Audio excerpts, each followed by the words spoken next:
अस्सलाम वालेकुम दोस्तों, आज हम आपको एक ऐसे बुजुर्ग की कहानी सुनाने जा रहे हैं।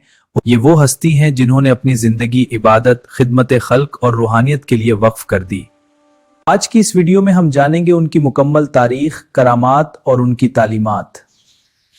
शिलबांडी बाबा का ताल्लुक खैबर पख्तूनख्वा बुनेर के इलाके शिलबांडी से था, जो आज भी उनके नाम से मशहूर है।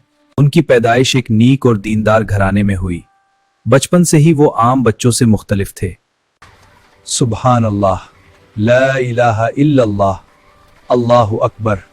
कहा जाता है कि कम उम्री में ही उन्होंने कुरान पाक हिफ्ज कर लिया था और दीनी तालीम में महारत हासिल कर ली थी। रूहानियत की तरफ सफर एक गहरा और पुरसुकून सफर है। ये सफर हमें इस सफर का रोशनी की तरफ ले जाता है। जवानी में शिलबांडी बाबा ने दुनियावी जिंदगी से किनारा कशी इख्तियार कर ली और अल्लाह की राह में निकल पड़े। वो मुख्तलिफ इलाकों में गए, बुजुर्गों की सोहबत इख्तियार की और सख्त रियाजतें की।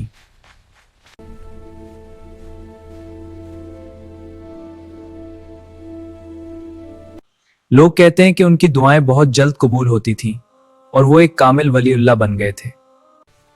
शिलबांडी बाबा की जिंदगी करामात से भरपूर थी। कहा जाता है कि वो बीमार लोगों के लिए दुआ करते और अल्लाह के हुक्म से शिफा मिल जाती है। मदद करो, मैं फंस गया बाबा, हमारे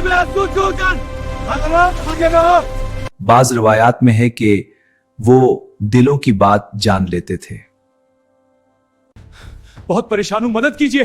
पर आराम से बताएं क्या हुआ। मेरा सब कुछ खत्म हो गया। घबराएं नहीं, मैं हूँ। बच्चों के लिए तालीमात और पैगाम बहुत अहम है। हाँ, मेरे वालिदैन मुझे अच्छे से अच्छे सब देते हैं। शिलबांडी बाबा की तालीमात बहुत सादा, मगरिबों की मदद करना, अल्लाह की याद में रहना, गुरूर और तकबर से बचना। वो कहते थे, जो अल्लाह के करीब होना चाहता है वो इंसानों से मोहब्बत करे। यहाँ आ गया, तुझसे वसाल हो गया, तेरे मजार पे नजर। शिलबांडी बाबा ने अपनी जिंदगी इबादत में गुजारने के बाद इस दुनिया से रुखसत हो गए। इनका मजार आज भी लोगों के लिए रूहानी सुकून का मरकज है। हर साल हजारों लोग वहां हाजिरी देते हैं और दुआ मांगते हैं। दोस्तों, शिलबांडी बाबा की जिंदगी हमें ये सिखाती है कि असल कामयाबी दुनिया में नहीं बल्कि अल्लाह की रजा में। अगर आपको ये वीडियो पसंद आई हो तो लाइक करें, शेयर करें और चैनल को सब्सक्राइब करना ना भूलें।